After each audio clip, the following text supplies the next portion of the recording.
From the cross to the throne, from death into life, he went for his own. All power in earth, all power above is given to him for the flock of his love. Only believe, only believe, all things are possible, only believe.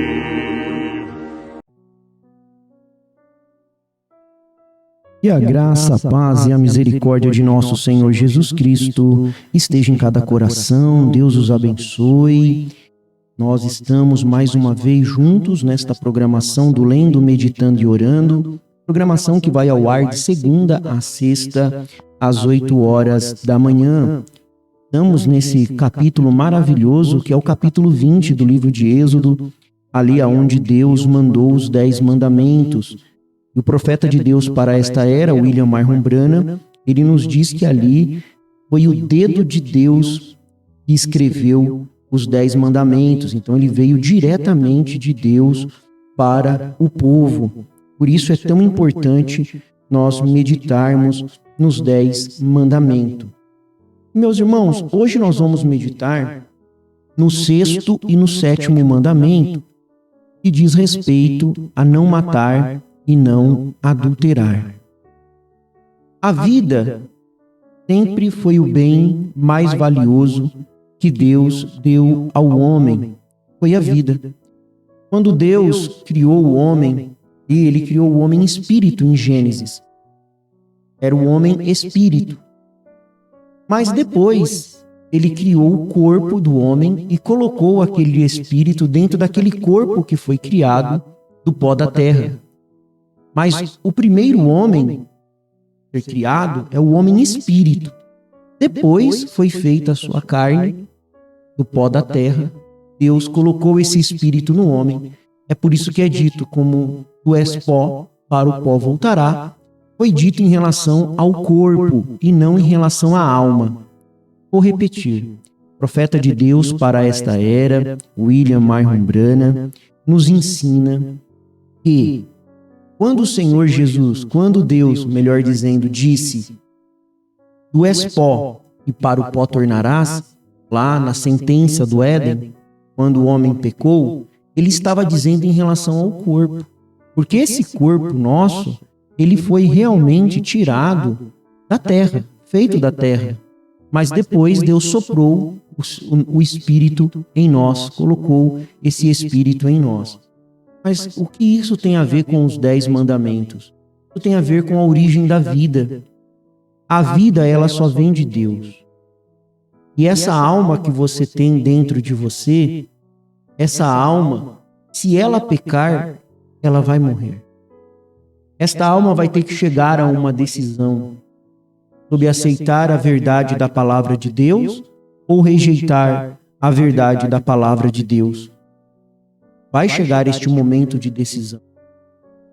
E o bem mais importante que Deus nos deu, falando coisas humanas, terrestres, foi o bem da vida. Deus sempre valorizou a vida.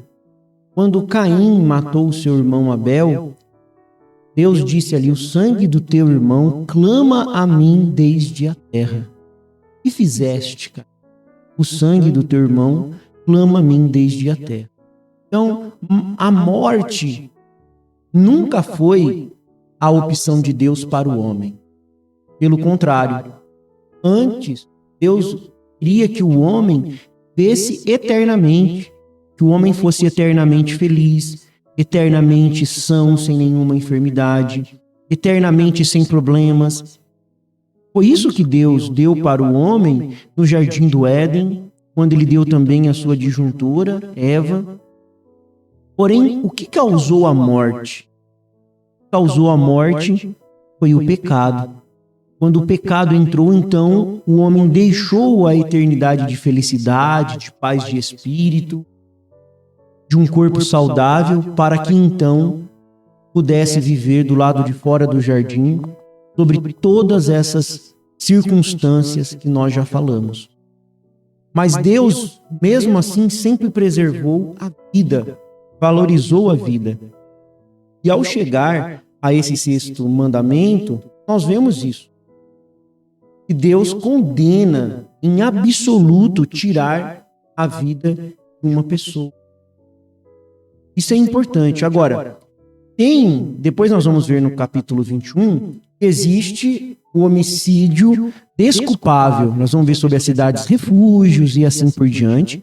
Então existe o homicídio desculpável e o homicídio acidental, que depois nós vamos ver lá em Números 35 também. E o homicídio justificado, que nós vamos ver no capítulo 22. Então, guarda isso que depois, se você continuar acompanhando esta programação, você vai aprender sobre esses temas: o homicídio desculpável, o homicídio acidental e o homicídio justificado. Isso aqui também não está falando, esse não matar, em relação às guerras e ao inimigo. É um ponto importante, porque o mesmo Deus que disse não matarás, nós vemos que antes mesmo dos 10 mandamentos, Josué estava envolvido numa batalha. Estava ali batalhando, e sob a autorização de Moisés. E mesmo depois de receberem os 10 mandamentos, eles vão batalhar lá na terra prometida e vão eliminar os inimigos, inclusive sobre a ordem de Deus. Inclusive sobre a ordem de Deus. Porque existe um fato muito importante que algumas pessoas se escandalizam. O inimigo é aquele que vai contra a vontade de Deus. O juízo de Deus chega para todos. Quando na Bíblia era executado aquelas pessoas, elas eram levadas, tinha aqueles combates e assim por diante, levavam as pessoas ali na guerra, a tombarem na guerra, era justamente Deus levando para aquelas nações o seu juízo. Israel era um instrumento de juízo de Deus. Então não entra nesse não matar. Vai chegar um dia também, irmãos, que Deus vai julgar esta terra. Deus vai julgar a cada um de nós. E a Bíblia é bem clara: a alma que pecar, esta morrerá.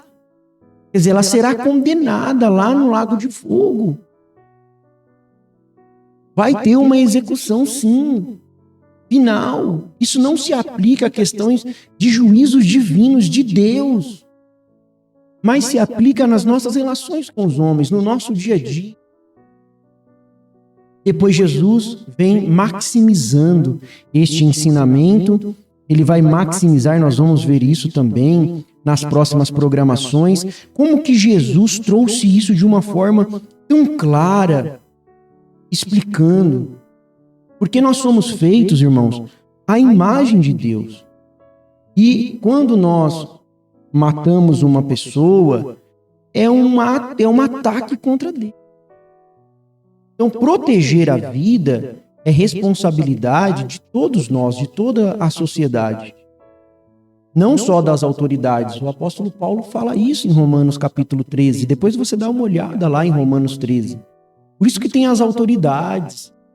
Porque, como eu já disse, e reforço aqui, me perdoem ser repetitivo, não é em questão de juízo. Quando Deus executou o juízo ali contra aquelas nações, quando Deus vai vir no juízo final executar o seu juízo, não é disso que está se falando aqui, mas é da vida na sociedade. E esta vida na sociedade, no relacionamento normal, comum, ela é protegida e valorizada por Deus. Então, o homicídio premeditado, que é o problema. É disso que nós estamos falando, de homicídio premeditado, planejado, onde entra o ódio, a ira, e é tomada pela escuridão das trevas dentro do ser, que leva a tirar a vida. Lembre-se que quem foi o primeiro que tirou a vida foi Caim, tomado de ciúmes, de inveja, de ódio. E ele foi ali e, sem motivo algum, cometeu esse homicídio premeditado, planejado, por ódio, por inveja, por ciúmes. E se nós levarmos para o lado espiritual, existem muitas pessoas também cometendo homicídio espiritual, matando o caráter, matando as pessoas. E a arma que eles estão usando é a perversão da palavra. O profeta de Deus para esta era, William Martin Branham, na mensagem O Poder de Transformação, ele deixa isso bem claro para nós. Olha o que ele fala. Ele fala que o diabo, ele veio deformar aquilo que Deus deu para o homem. E o que é essa deformação? É se afastar da palavra. É o spray do diabo, é a incredulidade. Isto o profeta de Deus nos explica na mensagem O Poder de Transformação, que eu acabei de ler. Olha como que isso é profundo. Então, o que se está falando aqui é do homicídio premeditado, planejado. É disso que se está falando aqui. O nosso próximo ponto é não adulterarás, que é a questão do adultério, verso 14, para quem está acompanhando aí. A pureza sexual sempre foi um princípio de Deus. E hoje, quão triste é nós vermos as pessoas afastadas disso. Afastadas desse princípio que Deus deu, que é não adulterar. Se afastam da pureza sexual. O adultério, ele se constitui, irmãos, em uma relação sexual ilícita, feita por alguém que é casado.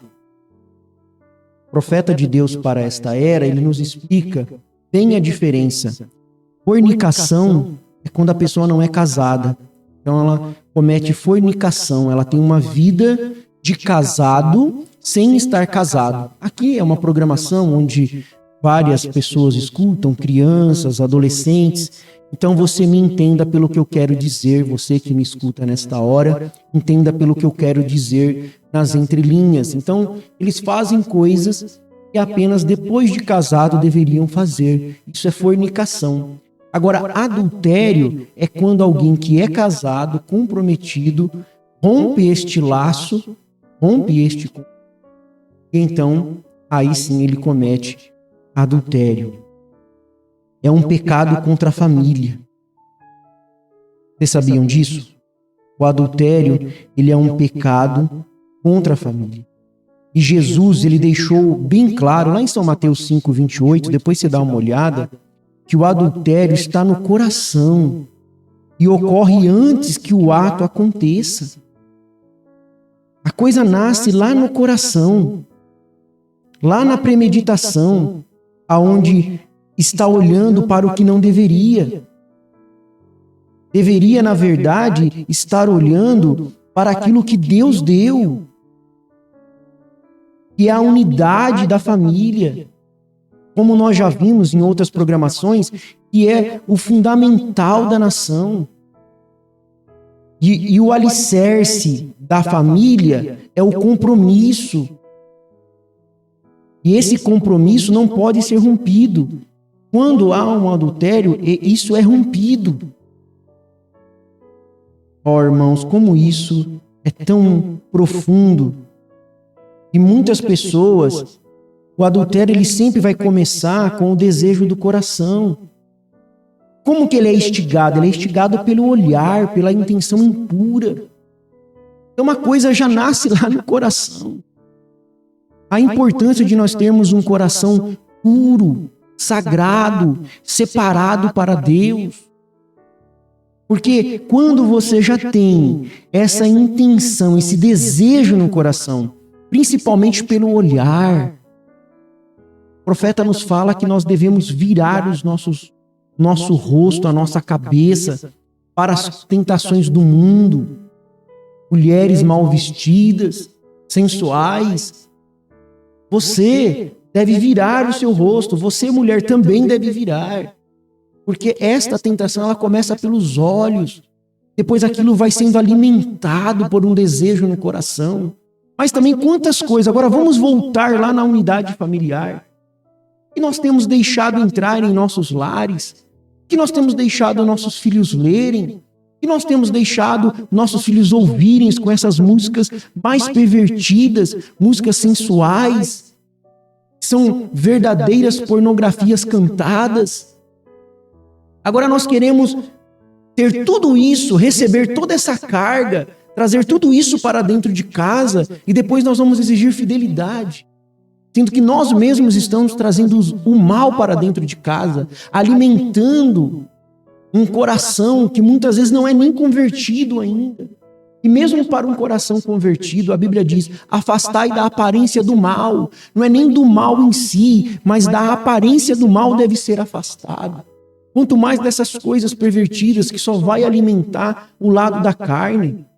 A carne, ela não converte, irmão. Lembra-se disso. O profeta nos ensinou. A carne, ela não converte, não. E toda vez que o homem pensa em navegar para longe de Deus, o diabo tem um barquinho lá esperando. Então a carne, nossa, tem que ser vigiada. Se você deixar essas coisas crescer dentro do seu coração, ou descer, melhor dizendo, para o seu coração, você estará em problema. Quem disse isso foi Billy Graham. Toda vez que o homem pensa em navegar para longe de Deus, o diabo tem um barco prontinho para ele, para levar ele bem para longe e cometer as coisas que entristecem a Deus. Fiquemos então com este alerta. O Senhor é a força da nossa vida. O Senhor nos livra dos males deste dia e nos guarde para a hora da sua aparição. Eu sou feliz com Jesus. Deus os abençoe, Deus os guarde. Até a próxima programação, se Deus assim nos permitir.